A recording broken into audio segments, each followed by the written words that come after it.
God who is Lord, when the time was right, made me to understand it's not what I want, but what He wants that I'm to do.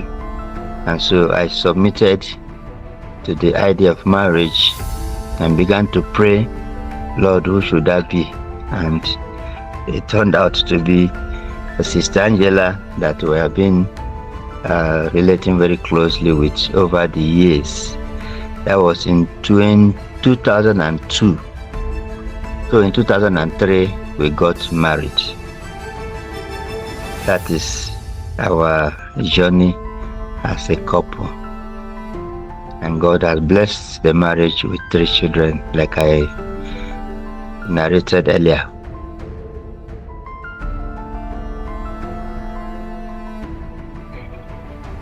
Yeah, I started in Kogi State at a place called Felele, very close to Lokoja, and then moved to a place called Dindima, still in Kogi State, but in the Kotonkarife axis on the way to Abuja. And then moved to Adagba in the FCT. That was the final place we worked, and that was where you came to visit us. Yeah, myself, I can't remember the year, but we moved to Adagba in 2007, and probably it's in 2008 or 2009. You came to visit us.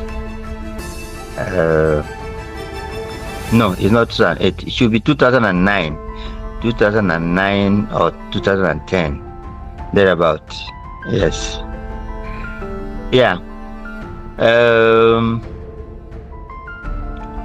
The Basa people, like I said earlier, in the Kogi axis, they are largely animists, and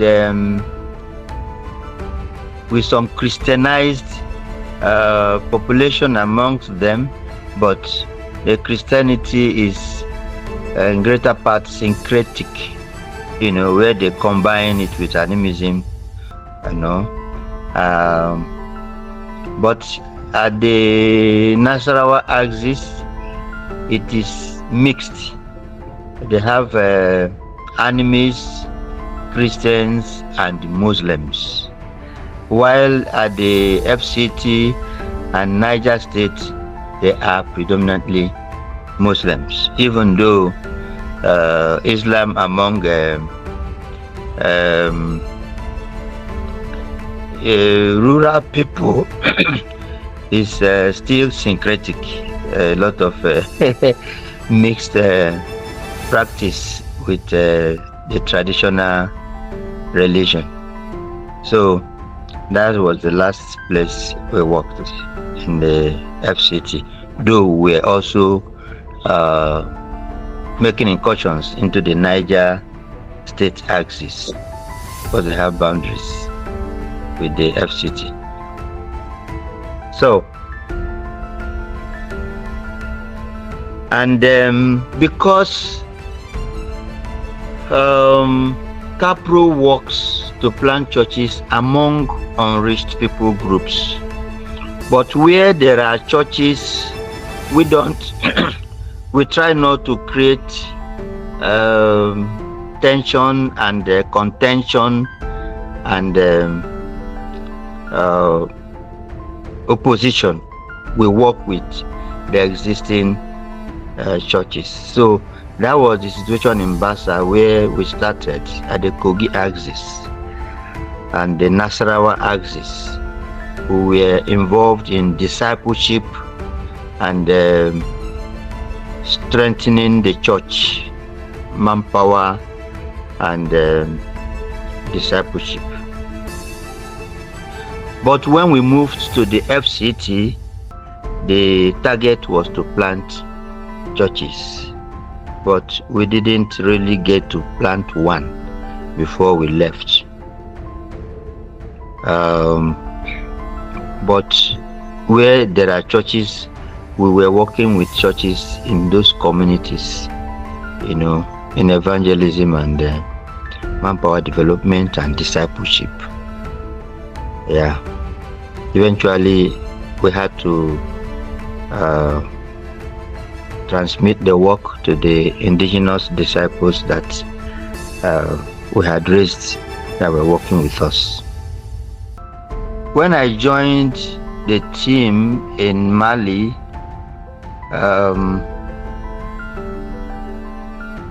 the work was also patterned somehow like what we're doing in Bassa in Nigeria, in the sense that we are not planting churches here among the Fulanis, but that is largely because of the peculiarity of the situation here, because of the insurgency and insecurity.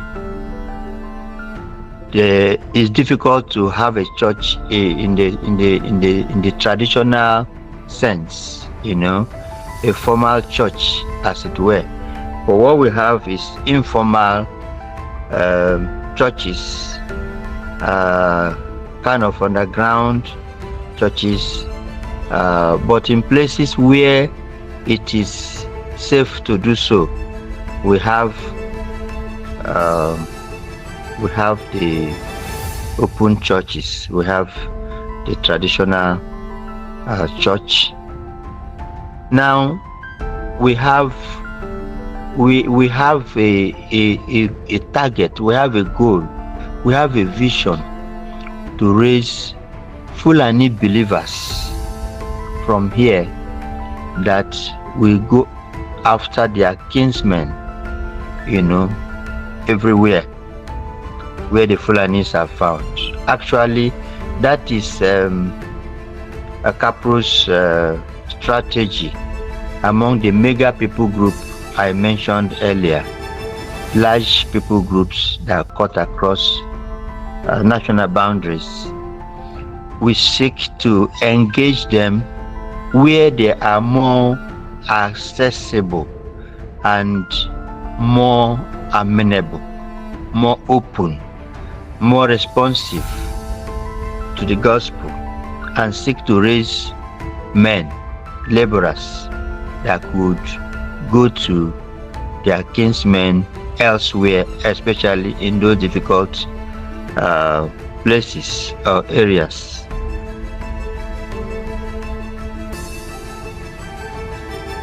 Okay, yeah, like you said, just like Nigeria, Mali is under siege. In fact, there are places the jihadists control, not the government. Where we are, we have a military installations.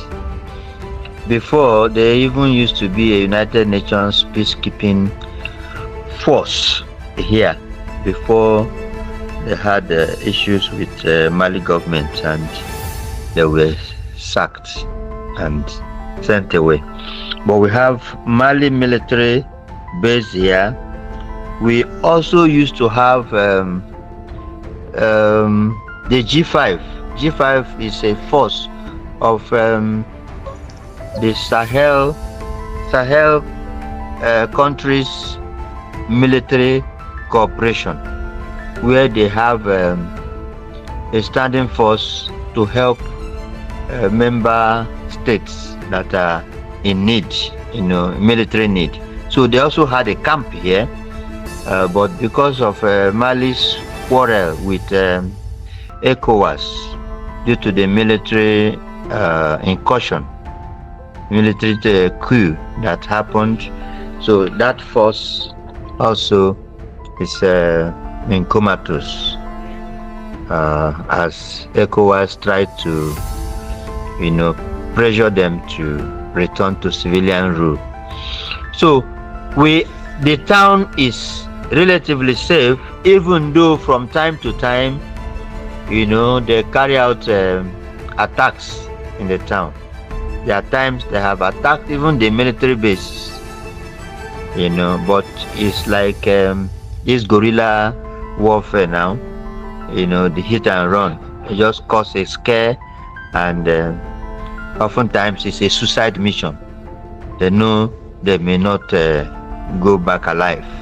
So we have been having situations like that. But the interiors, the villages, the rural areas, much of it are under their control, and we can't even go there.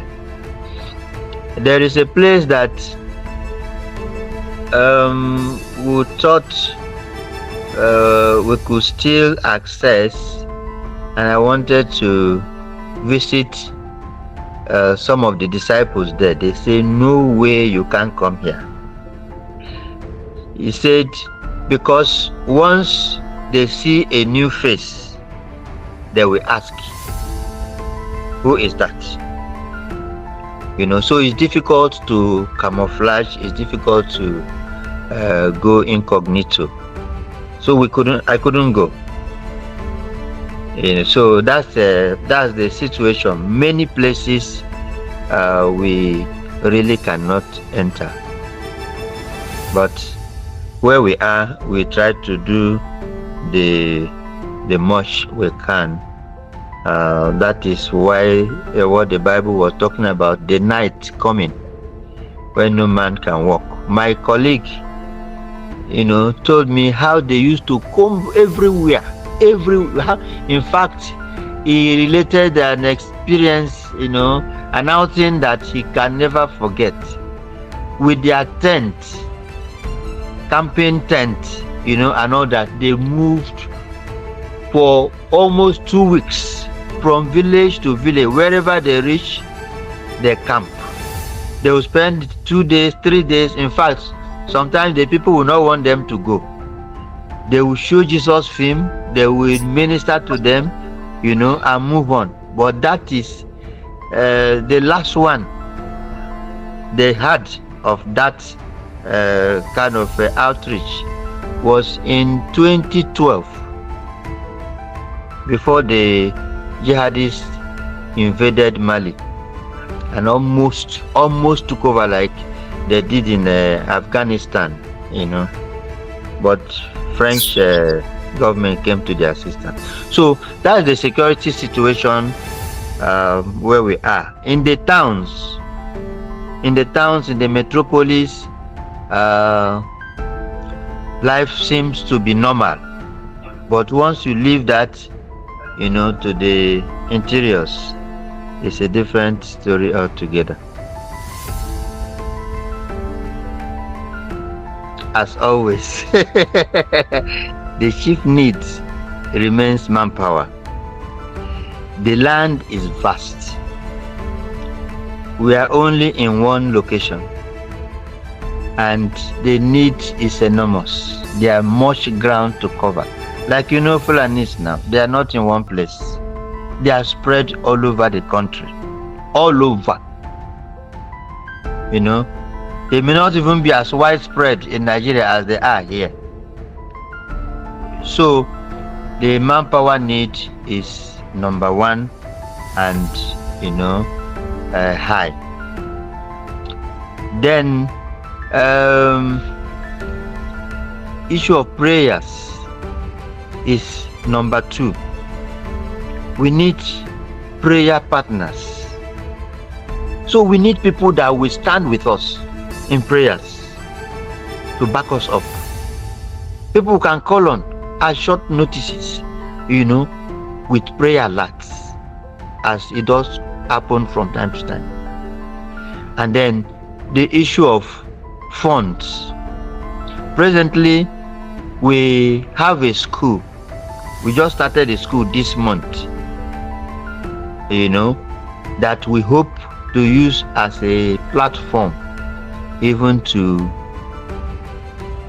start molding the Fulanis from childhood, even though it's not only Fulanis that the school will cater to, but because of the lack and scarcity of Christian schools where we are, we have had that vision to start the school, but because of lack of funds, we have not been able to. For the past 3 years, it has been on the drawing board. Every year we carry it over in our budget, but this year the proprietor of the property we had acquired to use for the school was threatening to recover his property if we are not ready to make use of it. So we were compelled to start this year anyhow. We had to borrow funds from another project to start with the school, and we have spent about 2.5 million sefa, renovating the place and putting things in place, equipment and all that. It's a borrowed fund which we expect to pay back. We borrowed it from another project that we have, so the need for funds is there, and not to talk of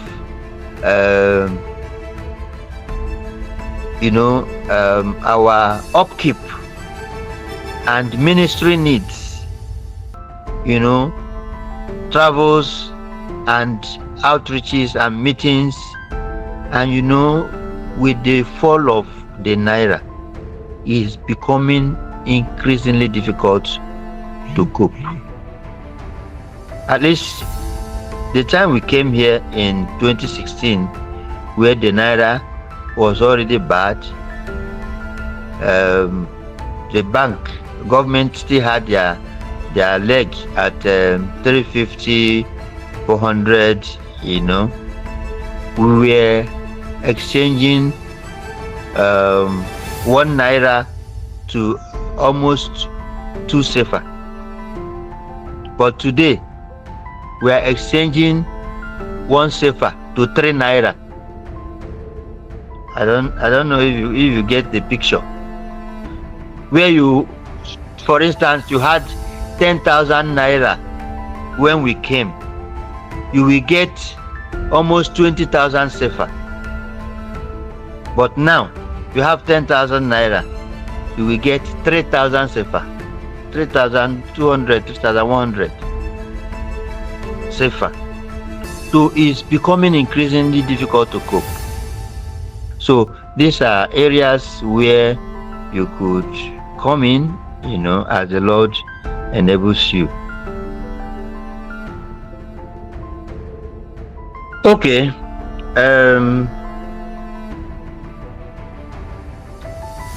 Let me start with the last. Yes, learning the language is a necessity. In fact, you can't do without. Because many of them even refuse to speak the national language, Bambara, that I said. Fulanis are a very proud people. They don't want to be subjugated or seen to play second fiddle. Some of them, in fact, it's rare.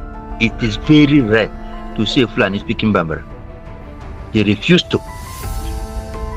So people are compelled to learn their language, and those things have furthered the tension, intertribal tensions that exist in the land.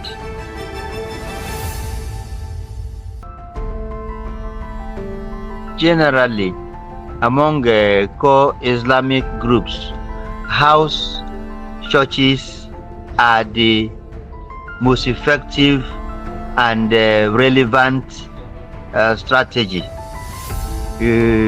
Though in the town where we are, there is a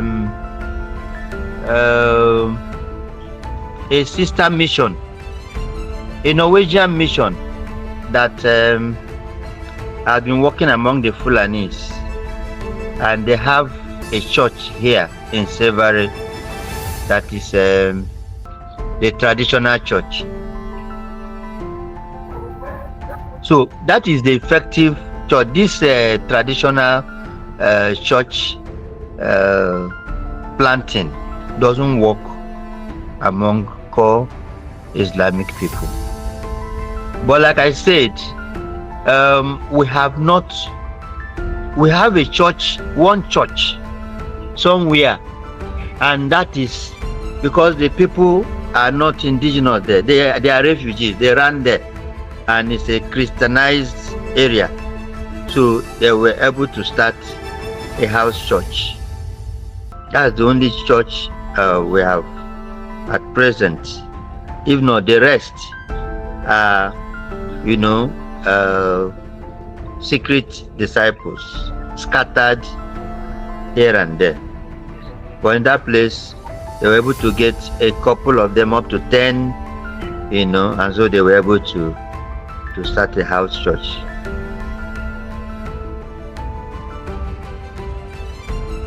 Here, they were more open here.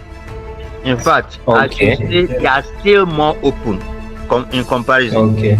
Even though it is tightening up, it is getting harder because you don't know who is who.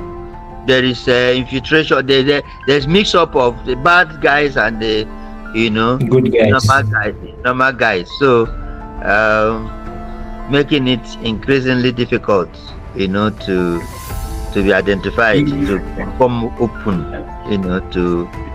to minister.